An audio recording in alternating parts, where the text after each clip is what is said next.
Hi, Michelle McAndrews here, currently from chilly Western Sydney. Welcome to We Church. When I was a teenager, I was a very broken girl with zero confidence. As a family, we only encountered Jesus near the end of my high school. And I used a lot of drugs and alcohol to fill that hole and brokenness. Yet it never worked. But during this time, I began to learn the power of prayer.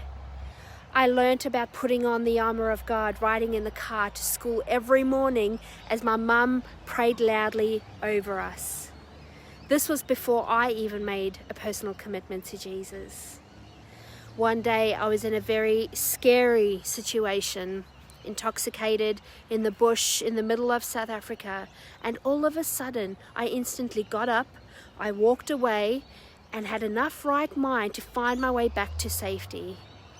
And at the same time, I remember being so angry because somehow I knew my mother was praying for me and I couldn't have what I thought was fun at the time. There have been many moments like these. And then I encountered Jesus for myself and radically my life changed. The Bible teaches us about prayer. It teaches us that prayer is coming to God in awe before such an infinite force, but with such intimacy. Prayer can sometimes be a struggle and a duty, but yet so delightful. Prayer takes both head and heart. I have been studying Nehemiah, and although his attempts at bringing change ended with mixed results, I love Nehemiah's response in situations. Here are two examples that stood out. When Nehemiah heard that the walls of Jerusalem were torn down, he wept, and then he fasted and he prayed for 4 months. He saw something that wasn't just, and so he stepped up with prayer first. Then a little later in chapter 2, Nehemiah was serving the king wine, and for the first time the king saw him sad, so he asked him what was wrong. And after Nehemiah shared, the king's response was, "What is it that you want?" Wow.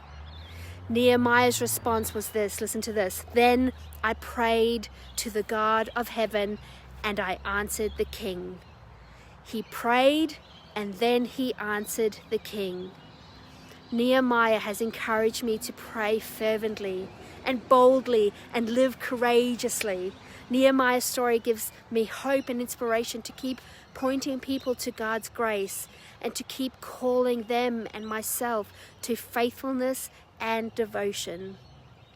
There's a lot to unpack when it comes to prayer, but I just wanted to remind you today about the beauty and the power of prayer. The Bible says, humble ourselves and pray. Pray every day. Pray boldly. Talk to God consistently. I made a choice a long time ago that if I ever said, "I am praying for you" on SMS or social media, I would stop right then and there and I would pray straight away. Why?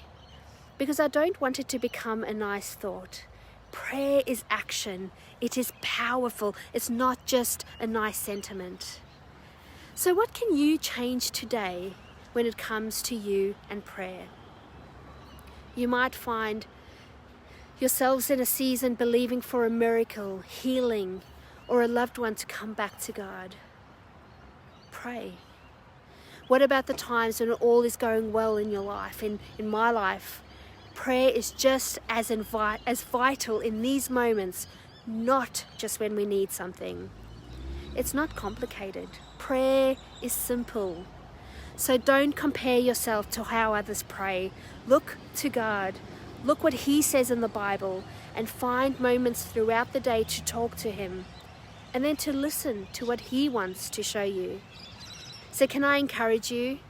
Pray. Pray privately and pray in community with one another. So again, what is one thing you can do differently today when it comes to prayer? For me personally, I have become more thoughtful and more bold in prayer. Sometimes I found myself asking God for things He's already promised me or given me. Nehemiah has taught me to become bold, to think about what I'm praying for. So again, what is one thing you can do to change when it comes to prayer?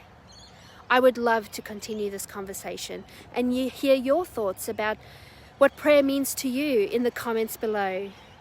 Thank you so much for being with us today, and I look forward to hearing from you.